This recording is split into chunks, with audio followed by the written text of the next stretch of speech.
당신이라면 어떻게 하시겠습니까? 30년을 함께한 남편. 죽기 직전까지 정성껏 간병한 남편. 그 남편이 20억 원을 남겼는데 당신에게는 단 5천만 원만 주고 나머지 18억 원은 평생 한 번도 들어본 적 없는 첫사랑에게 줬다면 말입니다. 이것은 이미경 씨의 실제 이야기입니다. 법무사 사무실의 시계가 오후 2시를 가리키고 있습니다. 53세의 이미경 씨는 딱딱한 의자에 앉아 책상 건너편의 법무사를 바라보고 있습니다. 남편을 떠나보낸 지 2달이 지났습니다. 아직도 눈물이 마르지 않았습니다. 법무사가 조심스럽게 서류 봉투를 엽니다. 하얀 종이가 천천히 꺼내집니다. 유언장이라는 제목이 선명하게 보입니다. 유언장 낭독을 시작하겠습니다. 법무사는 서류를 읽기 시작합니다. 미경 씨는 긴장한 표정으로 손을 꽉 쥡니다. 결혼 반지가 형광등 불빛에 반짝입니다.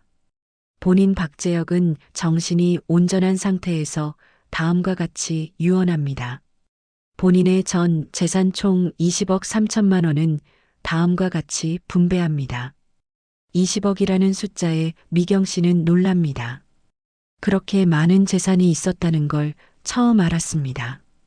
법무사의 목소리가 계속 이어집니다.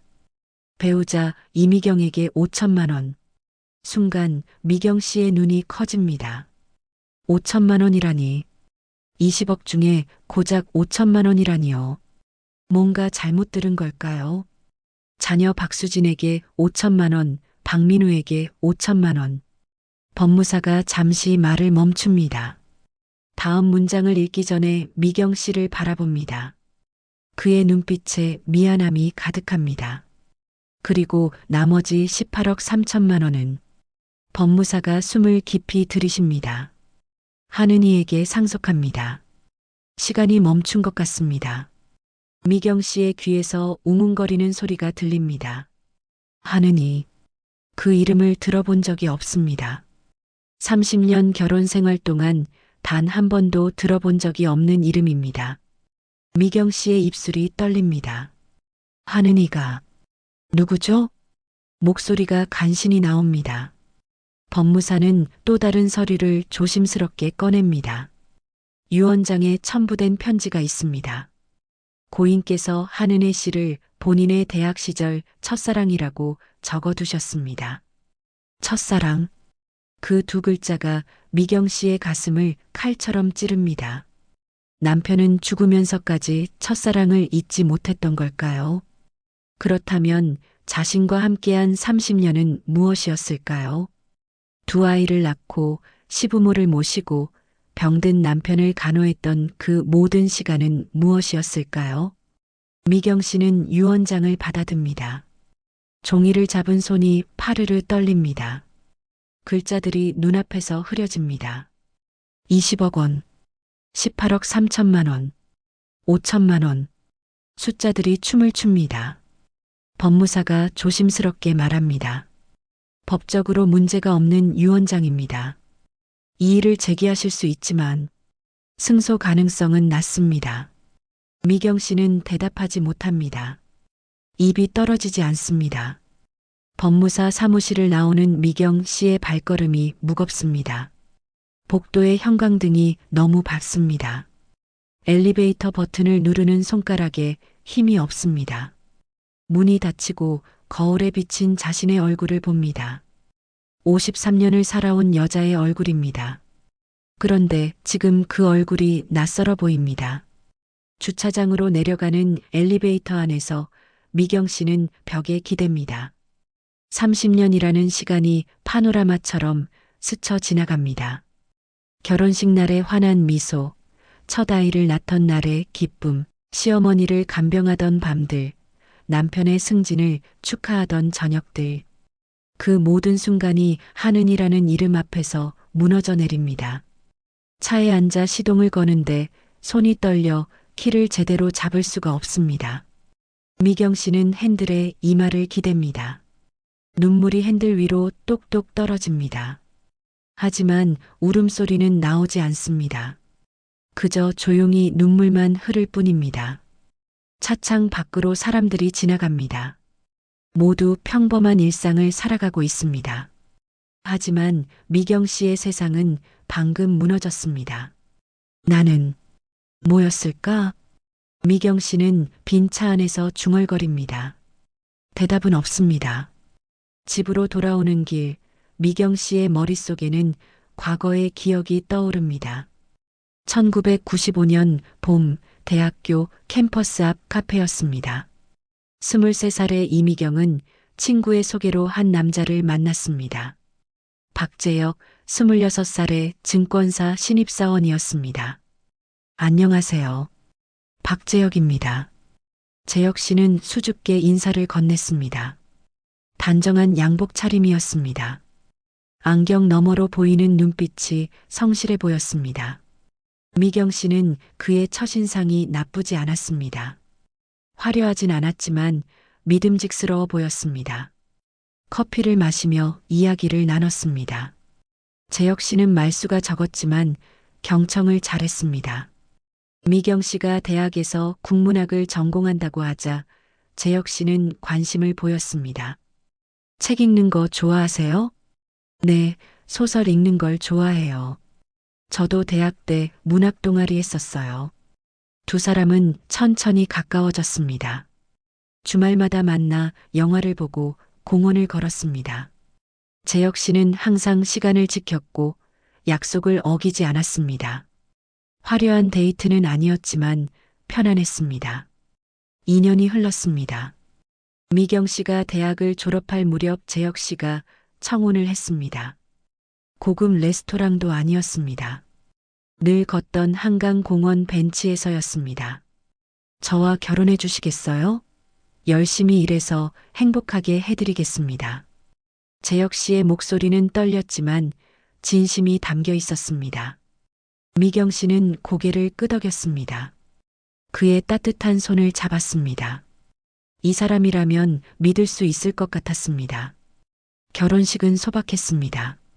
작은 예식장에서 가족과 친구들만 모였습니다.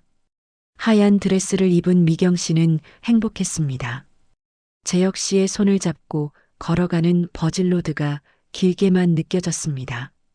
앞으로 평생을 함께 살 사람입니다. 신혼집은 서울 외곽의 작은 아파트였습니다. 25평도 안 되는 공간이었지만 두 사람에게 충분했습니다. 미경 씨는 집을 꾸미는데 열중했습니다. 커튼을 달고 가구를 배치하고 식물을 키웠습니다. 작지만 우리만의 보금자리였습니다.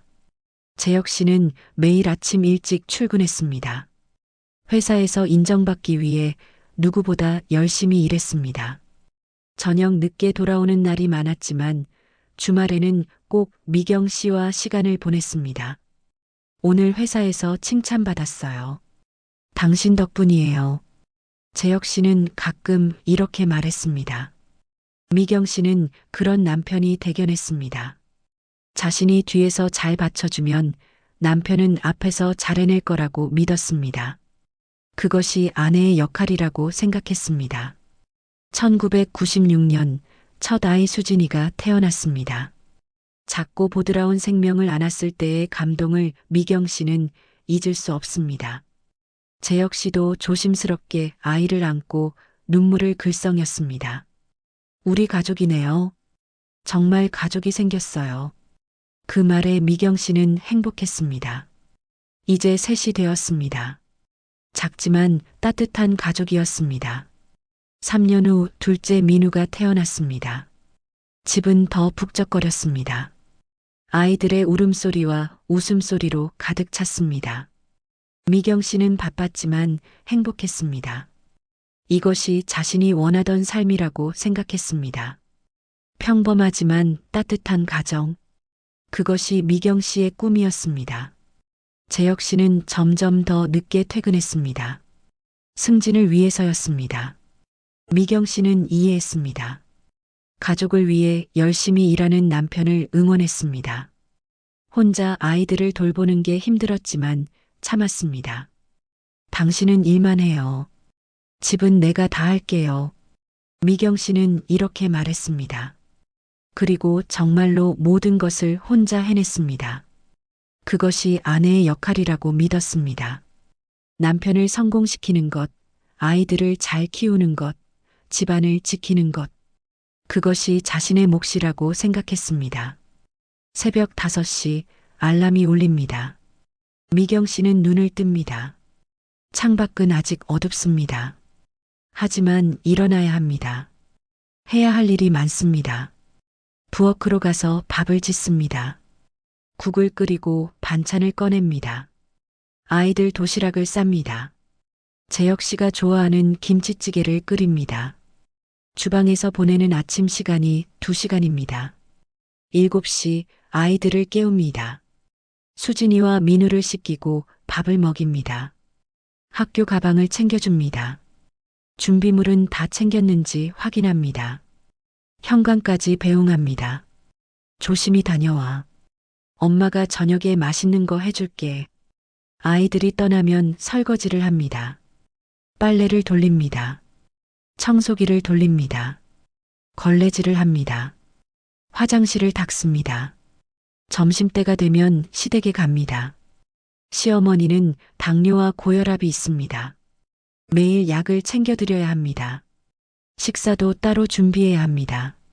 싱겁게 부드럽게 만들어야 합니다. 시아버지는 중풍으로 거동이 불편합니다. 기저귀를 갈아드리고 몸을 씻겨드립니다. 며느리야, 고생이 많구나. 시어머니가 가끔 이렇게 말씀하십니다. 미경 씨는 괜찮다고 웃습니다. 하지만 허리가 아픕니다. 무릎이 시립니다. 쉬고 싶습니다. 그러나 쉴 수 없습니다. 며느리니까요. 명절이 다가오면 더 바빠집니다. 제사 음식을 준비해야 합니다. 전을 부치고 나물을 무치고 고기를 삽습니다. 온 집안에 기름 냄새가 배입니다. 손이 부르트고 다리가 퉁퉁 붓습니다. 제사 당일 일가 친척이 모입니다. 미경 씨는 아침부터 밤까지 주방에 있습니다. 손님들 식사를 준비하고 설거지를 합니다. 제사가 끝나고 모두 떠나면 밤 12시가 넘습니다. 피곤해 쓰러질 것 같지만 설거지를 마저 해야 합니다. 재혁 씨는 점점 높은 자리로 올라갑니다. 대리에서 과장, 과장에서 차장, 차장에서 부장이 됩니다. 월급이 오르고 보너스가 늘어납니다. 강남으로 이사를 갑니다. 30평대 아파트입니다. 새 아파트, 새 가구, 새 차. 모든 것이 좋아집니다. 하지만 미경 씨의 통장에는 생활비만 들어옵니다. 한 달에 200만 원, 나중엔 300만 원. 그것으로 식비, 아이들 학원비, 각종 공과금을 냅니다. 남는 돈이 없습니다. 재혁 씨가 얼마를 버는지 정확히 모릅니다. 어디에 투자하는지도 모릅니다. 통장에 얼마가 있는지도 모릅니다. 재산이 얼마나 돼요? 한 번은 이렇게 물었습니다. 재혁 씨는 대충 얼버무렸습니다. 당신은 걱정 말아요. 내가 알아서 할게요. 당신은 집안일만 잘하면 돼요. 미경 씨는 더 묻지 않았습니다. 남편을 믿었습니다. 가족을 위해 열심히 버는 거라고 생각했습니다. 재산 관리는 남편의 몫이고 집안일은 자신의 몫이라고 생각했습니다. 아이들이 자랍니다. 수진이는 대학에 들어가고 민우는 고등학교에 들어갑니다. 학비가 많이 듭니다. 미경 씨는 생활비를 아꼈습니다. 자신의 옷은 사지 않습니다. 미용실도 자주 가지 않습니다. 아이들 옷이 먼저입니다. 어느 날 거울을 봅니다. 주름이 늘었습니다. 흰머리가 보입니다. 손은 거칠어졌습니다. 언제 이렇게 늙었을까요? 23살에 밝았던 얼굴은 어디로 갔을까요? 거울 속 여자가 낯설어 보입니다. 재혁 씨는 더 바빠집니다. 임원이 됩니다. 해외 출장도 자주 갑니다. 집에 오면 피곤해합니다. 대화가 줄어듭니다. 저녁 식사 시간도 함께하지 못합니다. 오늘 회사에서 무슨 일 있었어요? 그냥 바빴어요. 피곤해서 먼저 잘게요. 짧은 대답뿐입니다. 미경 씨는 더 묻지 않습니다. 남편이 피곤한 걸 알기 때문입니다. 이해해야 합니다. 그것이 아내의 역할이니까요. 2020년 재혁 씨가 정년퇴직을 합니다. 퇴직금이 8억이라고 합니다.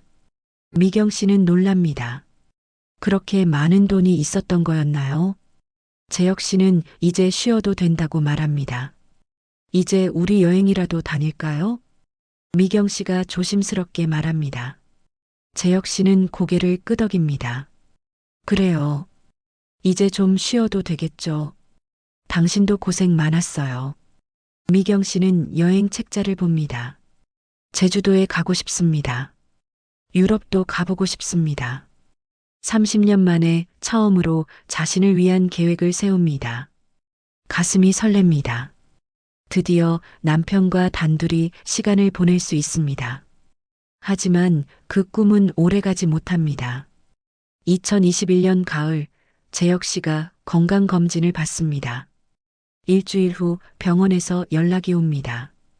정밀 검사를 받으라고 합니다. 미경 씨는 불안합니다. 나쁜 예감이 듭니다. 대학병원에서 CT를 찍습니다. MRI도 찍습니다. 조직 검사도 합니다. 일주일을 기다립니다. 결과를 듣는 날 담당 의사의 표정이 무겁습니다. 췌장암입니다. 사기입니다. 의사의 말이 천천히 들립니다. 췌장암, 사기, 수술이 불가능합니다. 항암 치료를 해도 6개월에서 1년입니다. 기적이 일어나지 않는 한 살 수 없다고 합니다. 미경 씨의 눈앞이 캄캄해집니다. 옆에 앉은 재혁 씨는 말이 없습니다. 두 사람은 한참을 그렇게 앉아 있습니다. 시간이 멈춘 것 같습니다. 집으로 돌아오는 차 안이 조용합니다. 재혁 씨가 먼저 말합니다. 미안해요. 이제 겨우 편하게 살려고 했는데. 미경 씨는 손을 뻗어 재혁 씨의 손을 잡습니다. 괜찮아요. 우리 함께 이겨내요. 꼭 이겨낼 거예요. 하지만 두 사람 모두 압니다. 이길 수 없다는 것을. 항암 치료가 시작됩니다. 일주일에 2번 병원에 갑니다. 주사를 맞고 약을 먹습니다. 재혁 씨는 점점 야위어 갑니다. 머리카락이 빠집니다. 얼굴이 누렇게 뜹니다. 70kg이던 몸무게가 50kg으로 줄어듭니다. 미경 씨는 병원과 집을 오갑니다. 항암 치료 날이면 새벽부터 준비를 합니다. 재혁 씨가 먹을 수 있는 음식을 만듭니다. 죽을 끓이고 과일을 갈아줍니다. 영양제를 챙깁니다. 밤이 되면 재혁 씨가 괴로워합니다. 토하고 열이 납니다. 온몸이 아프다고 합니다. 미경 씨는 밤새 간호합니다. 이마를 닦아주고 등을 쓸어줍니다. 물을 먹이고 약을 챙깁니다. 잠을 잘 수가 없습니다. 3개월이 지나자 재혁 씨가 걷기 힘들어합니다. 휠체어를 탑니다. 6개월이 지나자 혼자 화장실도 가지 못합니다. 기저귀를 차야 합니다. 스스로 먹지도 못합니다. 미경 씨가 떠먹여줘야 합니다. 미경 씨는 하루에 몇 번씩 기저귀를 갈아줍니다. 몸을 닦아줍니다. 욕창이 생기지 않게 자세를 바꿔줍니다. 허리가 아파도 참습니다. 손목이 저려도 계속합니다. 이것이 마지막 일지도 모릅니다. 어느 날 밤 재혁 씨가 작은 목소리로 말합니다. 고생이 많아요. 미안해요. 미경 씨는 눈물을 참습니다. 무슨 말씀이세요? 당신은 30년 동안 가족을 위해 일했잖아요. 이제 제가 당신을 돌볼 차례죠. 재혁 씨는 미경 씨의 손을 꼭 잡습니다. 그의 손이 너무 말라 뼈만 만져집니다. 그리고 재혁 씨가 중얼거립니다. 은희, 미안해. 미경 씨는 잘못 들었다고 생각합니다. 은희?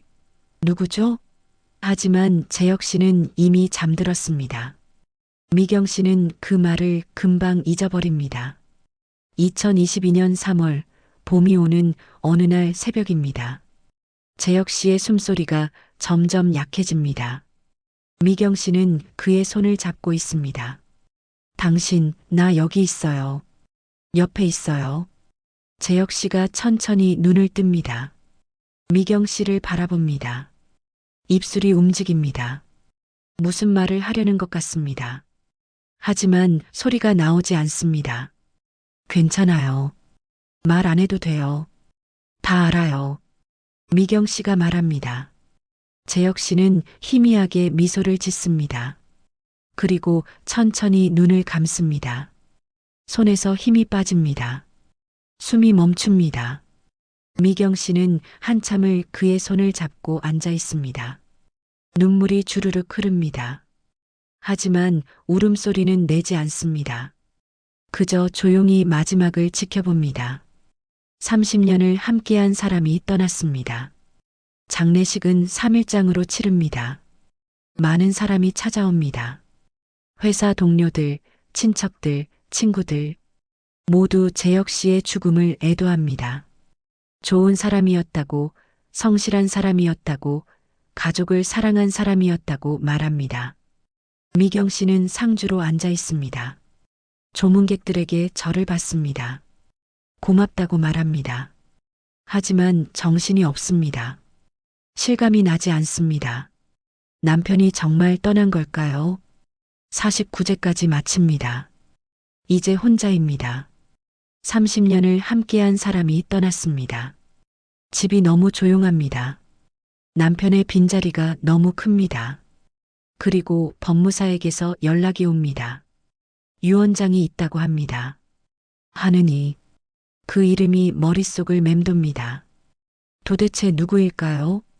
왜 남편은 18억이나 되는 돈을 그 여자에게 주었을까요?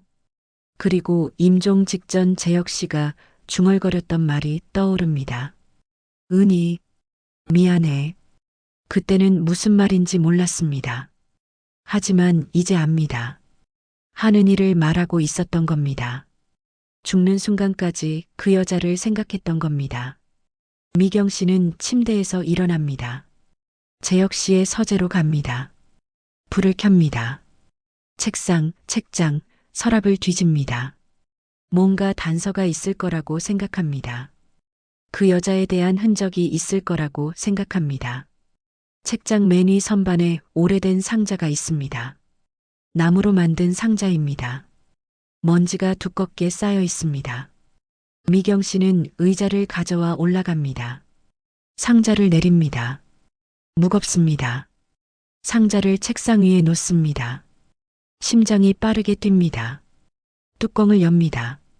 안에 편지들이 가득합니다. 노란색으로 변색된 편지지들입니다. 수십 통이 넘습니다. 미경 씨는 손이 떨립니다. 첫 번째 편지를 꺼냅니다. 여자의 손글씨입니다. 동그랗고 예쁜 글씨체입니다. 미경 씨는 떨리는 손으로 읽기 시작합니다. 재혁아, 오늘 너를 만나서 정말 행복했어. 도서관에서 같이 공부한 시간이 너무 짧게 느껴졌어. 내일도 보자. 사랑해. 은희가. 날짜를 봅니다. 1993년 4월. 미경 씨가 재혁 씨를 만나기 2년 전입니다. 미경 씨는 다음 편지를 꺼냅니다. 재혁아, 오늘도 내 생각뿐이야. 수업 시간에도 너만 생각했어. 빨리 보고 싶어. 주말에 같이 영화 보러 가자. 사랑해. 또 다른 편지를 꺼냅니다. 재혁아, 내일 내 생일이지? 선물 준비했어. 마음에 들었으면 좋겠어. 항상 고마워. 너를 만나서 정말 행복해. 은희. 편지들은 계속됩니다. 수십 통의 편지들입니다. 모두 사랑한다는 말로 가득합니다. 모두 은희라는 이름으로 끝납니다. 미경 씨는 편지를 하나하나 읽습니다. 가슴이 먹먹해집니다. 눈물이 흐릅니다. 마지막 편지를 꺼냅니다. 다른 편지들보다 종이가 더 늘었습니다. 글씨도 조금 흐릿합니다. 눈물 자국이 있습니다. 재혁아, 미안해. 이 편지를 쓰는 게 너무 힘들어. 나 결혼해. 부모님이 정해준 사람이랑 거절할 수가 없었어. 우리 집안 사정이 어려워졌어. 재벌가 아들과 결혼하면 우리 집을 도와준다고 했어. 너를 정말 사랑했어. 지금도 사랑해. 하지만 이제 우리는 만날 수 없어. 너는 좋은 사람 만나서 행복하게 살아. 나도 그렇게 할게. 널 평생 잊지 못할 거야. 미안해. 그리고 고마웠어. 사랑했어. 1994년 12월 25일. 은희가 크리스마스 날이었습니다. 재혁 씨와 미경 씨가 처음 만난 게 1995년 봄입니다. 그러니까 재혁 씨는 은희와 헤어진 지 겨우 몇 달 만에 미경 씨를 만난 겁니다. 상처를 안고 미경 씨를 만난 겁니다. 미경 씨는 편지를 내려놓습니다. 눈물이 뚝뚝 떨어집니다. 편지지 위로 떨어진 눈물이 글씨를 번지게 합니다. 재혁 씨는 30년 동안 이 편지들을 간직하고 있었습니다. 결혼하고 아이를 낳고 집을 사고 그 모든 시간 동안 이 상자는 서재 책장 맨 위에 있었습니다. 미경 씨가 한 번도 발견하지 못하게 조심스럽게 숨겨둔 채로. 그럼 나는 뭐였어요? 미경 씨는 빈 서재에 대고 말합니다. 대답은 없습니다. 책들만 조용히 서 있을 뿐입니다. 미경 씨는 모든 편지를 다시 상자에 넣습니다. 뚜껑을 닫습니다. 그리고 상자를 안고 거실로 나옵니다. 소파에 앉습니다. 창밖은 이미 밝아오고 있습니다. 30년이라는 시간이 무너져 내립니다. 행복했다고 믿었던 순간들이 모두 거짓처럼 느껴집니다. 남편의 미소, 따뜻한 손길, 가끔 건넸던 다정한 말들. 그 모든 것이 진심이었을까요? 아니면 은희를 그리워하면서도 참았던 걸까요? 미경 씨는 결혼 반지를 내려다봅니다. 30년을 끼고 있던 반지입니다. 빛이 바래고 스크래치가 났지만 한 번도 빼지 않았습니다. 지금 이 반지가 무겁게 느껴집니다. 전화기를 듭니다. 딸 수진이에게 전화를 겁니다. 새벽이지만 말해야 할 것 같습니다. 벨이 여러 번 울리고 수진이가 받습니다. 엄마, 무슨 일이야? 새벽인데. 수진아. 미경 씨의 목소리가 떨립니다. 수진이가 심각함을 느낍니다. 엄마, 무슨 일 있어? 어디 아파? 아빠가 유언장을, 그리고 편지를. 미경 씨는 울음이 터져 더 말을 잇지 못합니다. 수진이는 당장 가겠다고 합니다. 1시간 후 수진이가 집에 도착합니다. 미경 씨는 유언장과 편지 상자를 보여줍니다. 수진이는 믿을 수 없다는 표정으로 읽습니다. 이게 무슨 일이야? 아빠가 이럴 사람이 아닌데. 수진이의 목소리도 떨립니다. 동생 민우에게도 연락을 합니다. 민우도 달려옵니다. 세 사람은 거실에 둘러앉아 유언장을 봅니다. 법적으로 무효 아니야? 이건 말도 안 돼.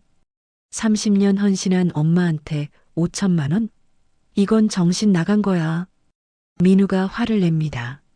하지만 유언장은 법적으로 문제가 없습니다. 공증까지 받았습니다.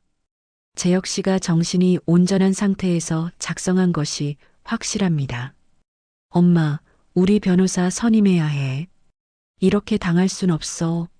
소송이라도 걸어야지. 수진이가 말합니다. 하지만 미경 씨는 고개를 젓습니다. 먼저 진실을 알고 싶어. 한은희가 정말 누구인지, 왜 아빠가 그 사람한테 그런 유언을 했는지, 아빠의 마지막 마음이 뭐였는지. 미경 씨의 목소리가 단호합니다. 일주일 후 미경 씨는 사립탐정 사무실을 찾아갑니다. 50대 남자 탐정이 그녀를 맞이합니다. 사무실은 작고 어두컴컴합니다. 책상 위에는 서류들이 쌓여 있습니다. 미경 씨는 한은희에 대해 조사해달라고 부탁합니다. 이름, 나이, 현재 어디에 사는지, 그리고 남편과의 관계를 알고 싶다고 말합니다. 이름과 나이만 알고 계신가요? 유언장에 58세라고 적혀 있었어요. 그리고 남편의 대학 동창이라고요. 탐정은 노트에 적습니다. 며칠 정도 걸릴 거라고 말합니다. 미경 씨는 의뢰비를 지불하고 사무실을 나옵니다. 일주일이 지나 탐정에게서 연락이 옵니다. 사무실로 오라고 합니다. 미경 씨는 가슴이 두근거립니다. 어떤 진실이 밝혀질까요? 무서우면서도 알고 싶습니다. 탐정 사무실에 들어가자 두꺼운 파일이 책상 위에 놓여 있습니다. 탐정이 파일을 펼칩니다. 사진들과 서류들이 가득합니다. 한은희, 58세, 서울 강남구 거주, 1994년 재벌가 차남과 결혼했습니다. 2005년 이혼했고요. 자녀는 없습니다. 현재 혼자 살고 있습니다. 재산은 상당한 편입니다. 미경 씨는 숨을 죽이고 듣습니다. 탐정이 계속 말합니다. 그런데 특이한 점이 있습니다. 탐정이 사진을 꺼냅니다. 카페에서 찍은 사진입니다. 재혁 씨와 한은희로 보이는 여자가 마주 앉아 있습니다. 날짜가 적혀 있습니다. 2018년 6월 15일. 미경 씨는 사진을 들여다봅니다. 남편이 맞습니다. 건너편 여자는 단아한 인상입니다. 깔끔한 옷차림입니다. 두 사람이 미소를 짓고 있습니다. 편안해 보입니다. 이게 언제 찍은 거예요? 미경 씨의 목소리가 떨립니다. 2018년 6월입니다. 그리고 이것만이 아닙니다. 탐정이 다른 사진들을 펼칩니다. 2018년, 2019년, 2020년, 2021년. 여러 날짜의 사진들입니다. 모두 재혁 씨와 은희가 함께 있는 모습입니다. 카페, 레스토랑, 공원. 정기적으로 만났던 것 같습니다. 한 달에 한두 번 정도요. 주로 강남의 카페나 레스토랑에서 만났습니다. 그리고 탐정이 잠시 말을 멈춥니다. 두 사람이 만날 때마다 한은희 씨가 우는 모습이 목격되었습니다. 여러 번이요.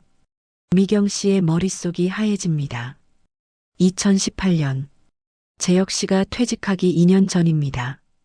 그때부터 은희를 만나고 있었던 겁니다. 그리고 은희는 울었다고요? 왜일까요? 2018년 6월 첫 만남 이후로 거의 매달 만났습니다. 마지막 만남은 2021년 10월입니다. 2021년 10월. 재혁 씨가 암 진단을 받은 바로 그 달입니다. 미경 씨는 손이 떨립니다. 미경 씨는 사진들을 다시 봅니다.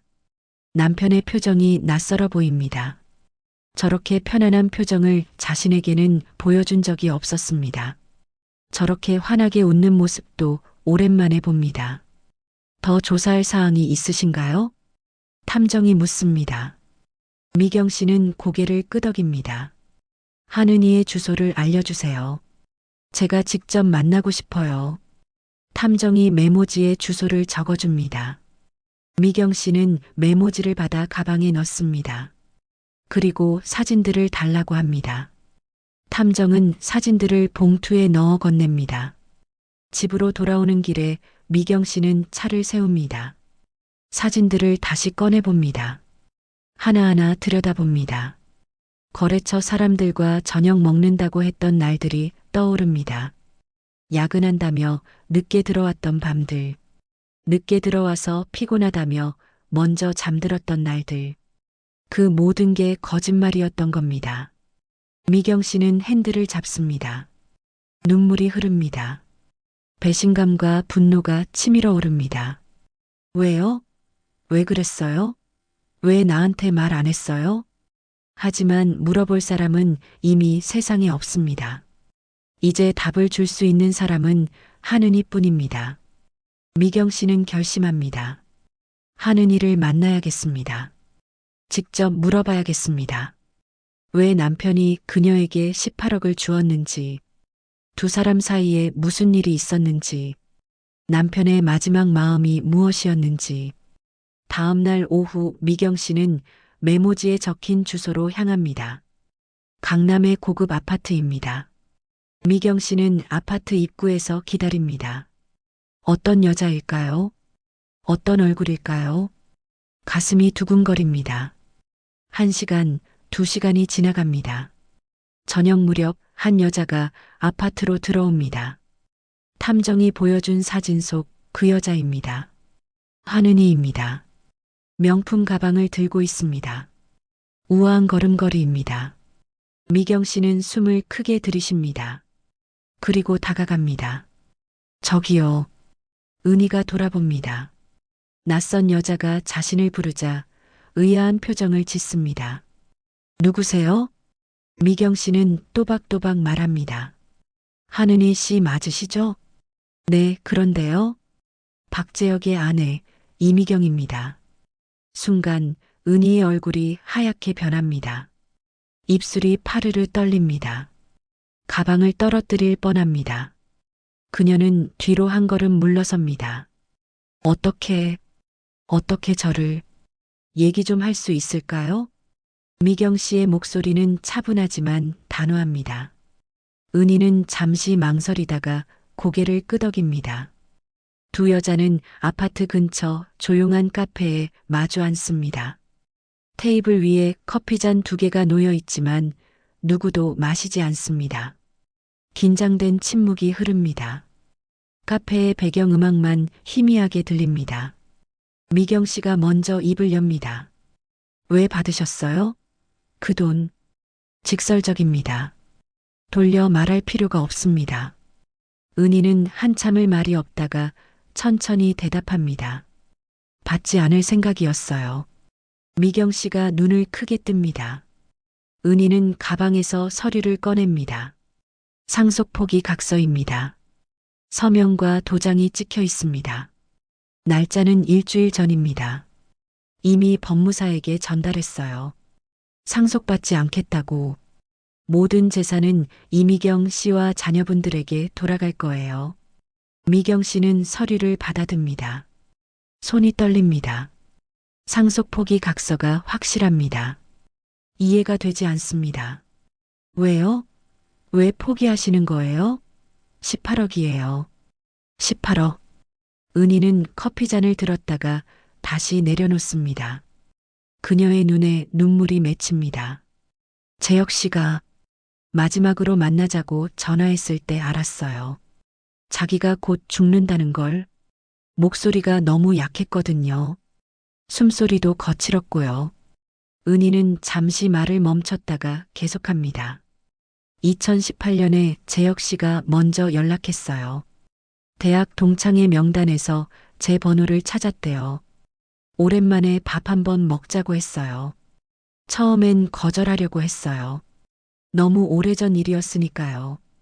20년도 더 지난 일이었으니까요. 미경 씨는 숨을 죽이고 듣습니다. 하지만 만났어요. 궁금했거든요. 어떻게 살고 있는지. 그 후로 가끔씩 만났죠. 한 달에 1~2번 정도요. 그냥 옛날 얘기를 하는 친구였어요. 대학 시절, 그때 우리가 좋아했던 음악, 읽었던 책들, 그런 이야기들이요. 그게 다예요? 미경 씨가 묻습니다. 목소리에 날이 서 있습니다. 은희는 고개를 끄덕입니다. 그게 다였어요. 재혁 씨는 항상 당신 얘기를 했어요. 아내가 얼마나 고생하는지, 얼마나 고마운지, 자식들이 얼마나 잘 자랐는지 자랑스러워 하시더라고요. 눈빛이 달랐어요. 그런데 왜 만날 때마다 우셨어요? 미경 씨가 묻습니다. 탐정이 했던 말입니다. 은희가 놀란 표정을 짓습니다. 어떻게 조사했어요? 사립탐정을 고용해서. 은희는 고개를 숙입니다. 눈물이 떨어집니다. 저도 암 환자였거든요. 유방암이었어요. 2017년에 진단받았어요. 수술하고 항암 치료받고 이겨냈어요. 하지만 2019년에 재발했어요. 그때 재혁 씨한테 말했어요. 그랬더니 은희가 목이 메입니다.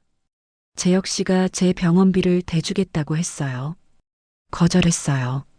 하지만 재혁 씨는 계속 보내왔어요. 몰래요. 당신 몰래요.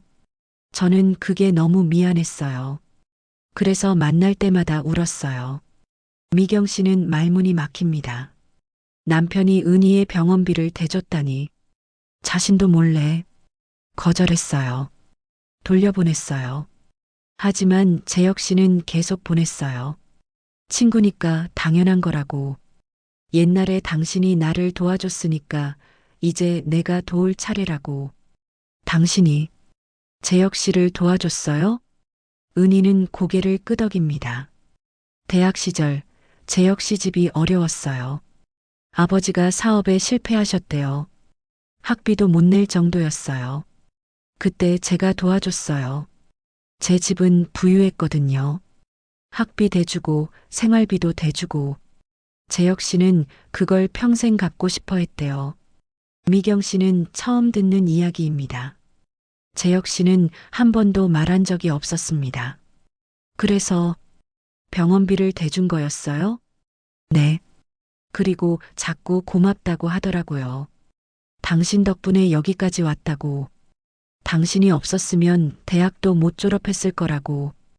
은희는 눈물을 닦습니다. 마지막으로 만난 날 재혁 씨가 말했어요. 제가 그대로 전할게요. 은희는 눈을 감고 기억을 떠올립니다. 그리고 재혁 씨가 했던 말을 천천히 전합니다. 은희야, 미안해. 나 평생 너를 잊지 못했어. 내가 결혼한다고 했을 때 정말 힘들었어. 1년 넘게 방황했어. 하지만 내가 정말 사랑한 사람은 미경이었어. 미경 씨는 숨이 멎을 것 같습니다. 너는 내 첫사랑이었지만 미경이는 내 전부였어. 30년을 함께 살았어. 아이를 낳고 집을 꾸미고 늙어갔어. 미경이 없었으면 내 인생은 아무것도 아니었을 거야. 미경이가 매일 새벽에 일어나서 밥 해주고 아이들 챙기고 시부모님 모시고 나는 그저 일만 했어. 미경이가 모든 걸 해줬어. 은희의 목소리가 떨립니다. 근데 나 너무 부끄러워. 미경이한테 한 번도 사랑한다고 제대로 말 못했어. 고맙다고도 제대로 표현 못했어. 항상 일만 하고 피곤하다고만 하고 당연하게 생각했어. 미경이는 참기만 했어. 불평 한마디 안 했어. 나는 그게 너무 미안했어. 미경 씨의 눈에서 눈물이 흐릅니다. 유언장에 내 이름을 쓸 거야. 그럼 미경이가 놀랄 거야. 화낼 거야. 내가 얼마나 바보였는지 알 거야. 그리고 내가 얼마나 미안한지도. 미경이가 화내는 모습이라도 보고 싶어. 슬퍼하는 모습이라도 보고 싶어. 감정이라도 드러내주면 좋겠어. 항상 참기만 했으니까. 내가 죽고 나서라도 미경이가 자기 감정을 표현했으면 좋겠어. 은희가 눈을 뜹니다. 눈물이 볼을 타고 흐릅니다. 재혁 씨는 당신한테 미안했대요. 표현을 못해서, 감사하다고 말 못해서, 사랑한다고 말 못해서, 당신이 너무 강해 보여서 괜찮은 줄 알았대요. 하지만 알고 있었대요. 당신이 얼마나 힘들었을지, 얼마나 외로웠을지. 미경 씨는 테이블에 손을 짚고 몸을 떨고 있습니다. 울음이 터져 나옵니다. 30년을 참았던 눈물이 쏟아집니다. 이 유언장이 재혁 씨가 당신한테 할 수 있는 마지막 말이었나 봐요. 당신을 화나게 해서라도 슬프게 해서라도 감정을 느끼게 하고 싶었던 거예요. 그게 자기가 할 수 있는 마지막 사랑 고백이었던 거죠. 서툴렀지만요. 은희도 조용히 눈물을 흘립니다. 그리고 저한테도 말했어요. 은희야, 너도 이제 놓아줄 시간이야. 우리 둘 다 놓아주자. 나는 미경이를 사랑했어. 너도 새로운 사람 만나. 이제 진짜 행복해져. 그리고 부탁이 있어. 미경이 좀 챙겨줘. 내가 못해준 것들을 내가 해줘. 친구로서 미경 씨는 고개를 숙이고 흐느낍니다. 카페 안에 사람들이 쳐다봅니다. 하지만 상관없습니다. 저는 그저 옛날 친구였을 뿐이에요. 재혁 씨의 마음은 처음부터 끝까지 당신한테 있었어요. 편지를 간직한 건 그때의 자기 자신을 기억하려고 그랬던 거예요. 철없던 23세 자기 자신을. 하지만 사랑한 건 당신이었어요. 한참을 울고 나서 미경 씨가 말합니다. 바보 같은 사람. 그렇게라도 말하고 싶었던 거예요? 은희가 고개를 끄덕입니다. 정말 바보 같은 사람이었죠. 하지만 진심이었어요. 두 여자는 서로를 바라봅니다. 그리고 동시에 웃음을 짓습니다. 슬픈 웃음입니다. 하지만 따뜻한 웃음이기도 합니다. 미경 씨는 은희의 손을 잡습니다. 고맙습니다. 말해주셔서, 진실을 알려주셔서. 은희도 미경 씨의 손을 잡습니다. 제가 고마워요. 만나주셔서, 이해해주셔서. 두 사람은 한참을 손을 잡고 앉아 있습니다. 말이 필요 없습니다. 서로의 아픔을 이해합니다. 앞으로 가끔 만날 수 있을까요? 은희가 조심스럽게 묻습니다. 미경 씨는 고개를 끄덕입니다. 네. 재혁 씨가 원했던 것처럼 친구로서요. 두 여자는 미소를 짓습니다. 카페 창밖으로 석양이 지고 있습니다. 긴 하루가 끝나갑니다. 하지만 새로운 시작이기도 합니다. 신 8 에필로그 마이너스 그 후 2개월 후 서울 강남의 한 골목길에 작은 카페가 문을 엽니다. 간판에는 재혁의 마음이라고 적혀 있습니다. 이미경 씨가 연 카페입니다. 상속포기 각서 덕분에 20억의 재산이 모두 미경 씨와 자녀들에게 돌아왔습니다. 법적 분쟁도 없었습니다. 미경 씨는 그 돈의 일부로 작은 카페를 열기로 했습니다. 평생 집에만 있었던 자신에게 주는 선물입니다. 카페 안은 따뜻합니다. 나무 테이블과 의자들이 놓여 있습니다.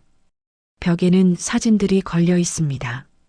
재혁 씨와 미경 씨의 결혼식 사진, 아이들이 어렸을 때 사진들, 가족 여행 사진들입니다. 행복했던 순간들을 기억하기로 했습니다. 오픈 첫날 딸 수진과 아들 민우가 찾아옵니다. 꽃다발을 들고 축하해 줍니다. 엄마, 정말 멋있어요. 이렇게 새로운 시작을 하다니. 수진이가 말합니다. 미경 씨는 웃습니다. 오랜만에 짓는 밝은 미소입니다. 나도 내 인생을 살아보려고. 이제라도. 손님들이 하나둘 들어옵니다. 커피를 주문하고 케이크를 먹습니다. 미경 씨는 정성껏 커피를 내립니다. 손님들과 이야기를 나눕니다. 새로운 일이 낯설지만 즐겁습니다. 오후 3시쯤 한 여자가 카페 문을 엽니다. 한은희입니다. 미경 씨는 반갑게 맞이합니다. 어서 오세요, 은희 씨. 카페 정말 예쁘네요. 재혁 씨가 보면 좋아하셨을 것 같아요. 은희가 주위를 둘러봅니다. 미경 씨는 커피를 내려 은희에게 건넵니다.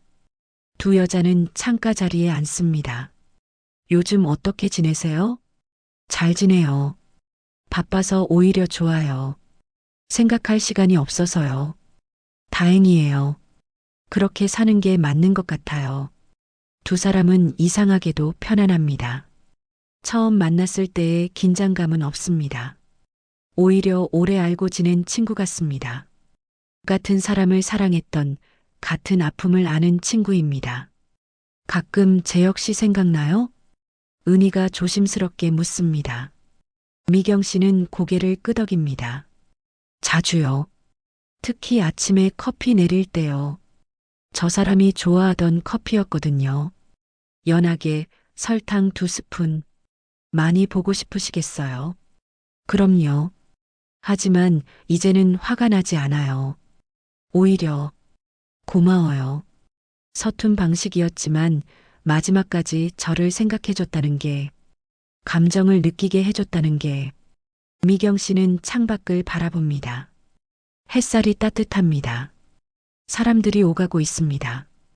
그 사람이 저한테 남긴 건 18억이 아니라 깨달음이었어요. 사랑은 완벽할 필요가 없다는 것. 표현이 서툴러도 실수를 해도 진심이면 전해진다는 것. 그리고 무엇보다 내가 나 자신을 사랑해야 한다는 것. 은희는 미경 씨의 손을 잡습니다.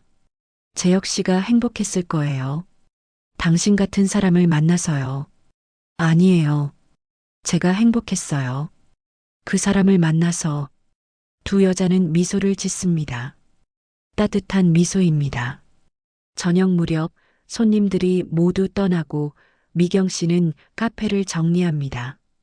테이블을 닦고 의자를 정리하고 불을 끕니다. 마지막으로 카운터에 놓인 재혁 씨의 작은 사진을 봅니다. 당신 잘 보고 있죠? 나 이제 혼자서도 잘해요. 걱정 마세요. 미경 씨는 사진을 쓰다듬습니다. 그리고 고마워요. 30년 동안 함께 해줘서, 서툴렀지만 나를 사랑해줘서. 그 유언장도 고마워요. 덕분에 나는 깨달았어요. 내가 얼마나 강한 사람인지, 내가 얼마나 사랑받을 자격이 있는 사람인지. 미경 씨는 불을 끄고 카페를 나옵니다. 저녁 하늘이 붉게 물들어 있습니다. 집으로 걸어가는 발걸음이 가볍습니다. 새로운 시작입니다. 혼자이지만 외롭지 않습니다. 재혁 씨의 사랑이 여전히 곁에 있습니다. 그리고 새로운 친구 은희도 있습니다. 무엇보다 자기 자신이 있습니다. 53년을 살아온 이미경. 이제 그녀는 자신의 삶을 살아갑니다. 누군가의 아내도 누군가의 엄마도 아닌 이미경 자신으로서요. 집에 도착해 불을 켭니다. 거실에 앉아 차를 마십니다. 텔레비전을 켜지 않습니다.